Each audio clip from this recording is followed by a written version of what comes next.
Hi guys, and welcome to Heavy Metal Cooking, because if Nigel Slater can do this for a living, anyone can. Today I'm going to show you how to joint a chicken, and then I'll show you a nice recipe for a Somerset cider chicken casserole. Let's do this. Okay, so the first stage is to take out the wishbone. That makes it a lot easier to carve. So you just stretch in the front bit, slide your finger under the flaps, one bit,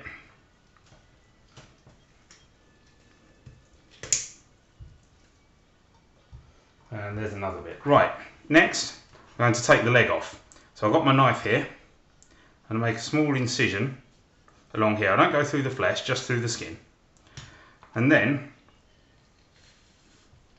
you can peel the skin a bit as well, although I'm going to chop it. What I want to do is pull this leg out of the socket, like that. And so now I carve around. Make sure you get this nice meat here as well when you do this. It's called the oyster meat. Delicious. This knife is shit.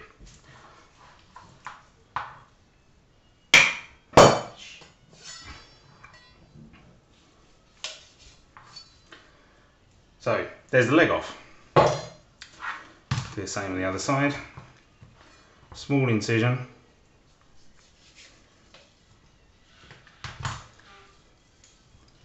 Break the leg, pull it out of the socket like that. Carve around. You don't want to go through the bone here, you want to carve around the joint. See, again, another leg bit there. Now for the breast.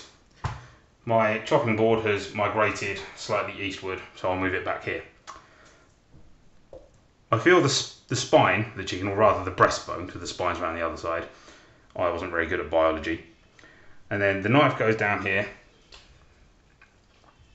cuts down the centre. Again, use the claw grip. You want to cut on the side of the breastbone.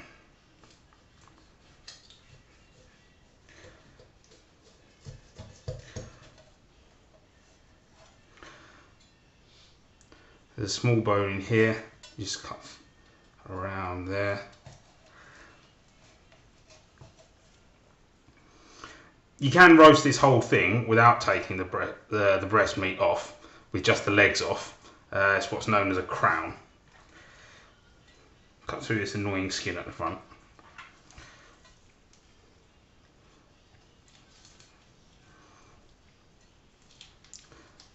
Just carefully slice round. Through here.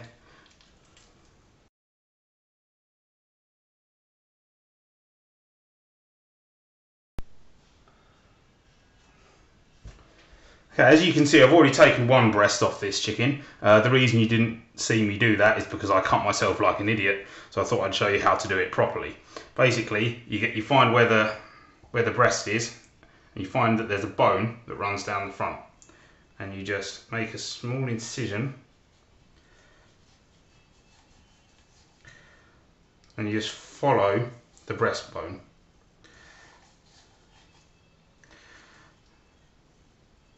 There's another bone just down here.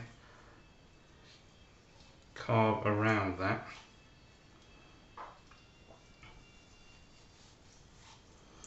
And you just cut down.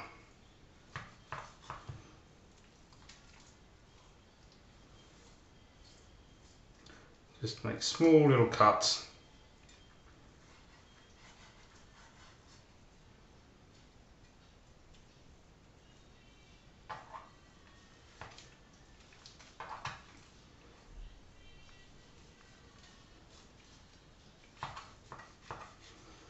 You can see it's already starting to come away, and like we did with the chicken, with the leg joint, you see that there's a knuckle just along here, well, a knuckle, or at least a ball and socket joint. We just chop through that. Okay, and here we have it. This is what's called a supreme. I'm just going to trim some of the waste off the end here. It's just some fat and gristle. There we are. This is what they call a breast supreme. Now with the breast supreme, you can just roast it as it is. If you want to take the wing off, so you have a breast fillet,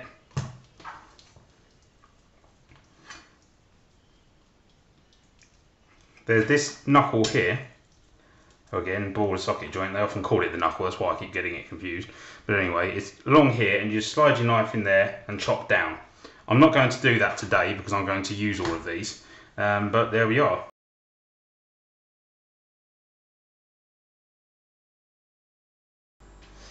Okay, so now that I've jointed the chicken, and thankfully without cutting myself anymore, let's start the recipe. It's going to start with a marinade, so I've got some garlic here, I've got some thyme, I've got some bay leaves, and I've got some nice dry cider. So first I'm going to smash, to get the chicken out of the way, see what I'm doing, I'm going to smash the garlic with my palm heel, like this.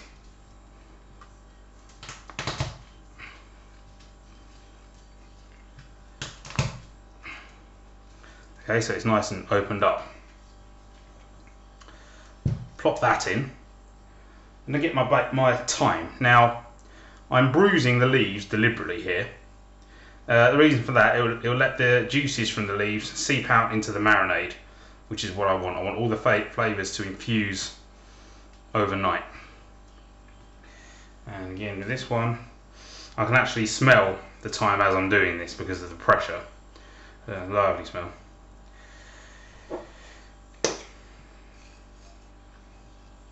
A few bay leaves or bits of bay leaves that are left in this pot.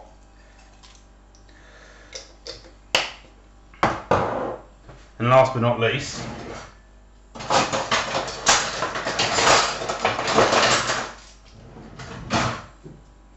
bit of time, the cider. So now we just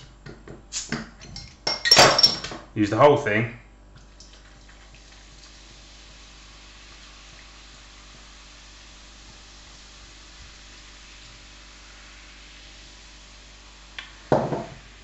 There you go, that's a nice marinade there.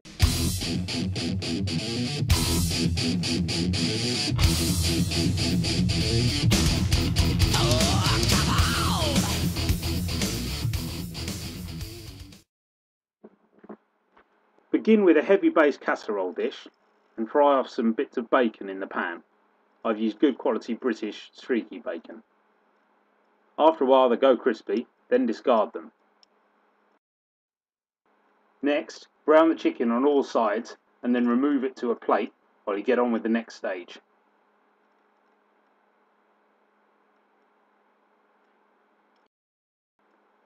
Next, add some butter to the pan and then throw in your vegetables.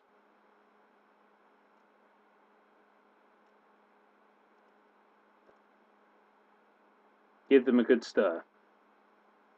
Discard them and then strain the marinade mixture into the pan. This will dislodge any sediment at the bottom of the pan and add to the depth of flavour of the final dish.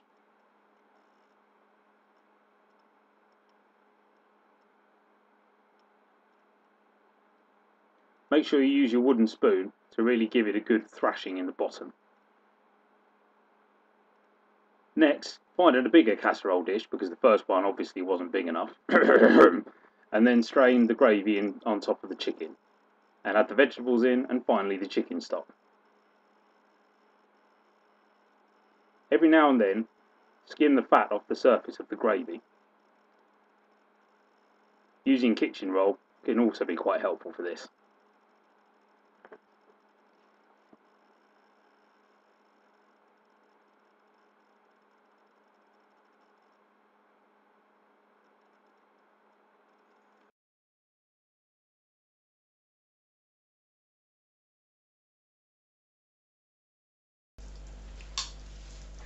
Okay, so I'm ready to dish up.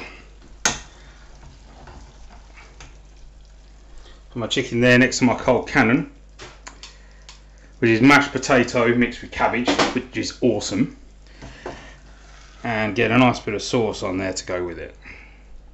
There you go, lovely, all those vegetables.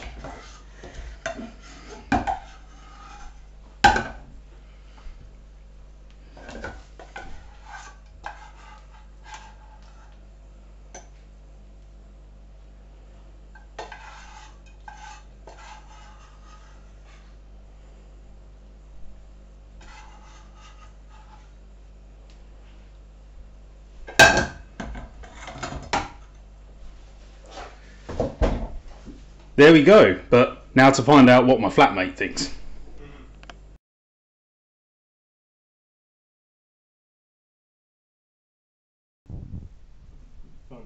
So Tom, what do you think? It's delicious. Excellent, that's what we like to hear. Okay guys, well that's it for today. We've got a nice warming winter chicken casserole for you and also a useful kitchen skill, so happy days. Next week I'm going to do chili con carnage, so stay tuned and stay heavy. Stranger, stranger.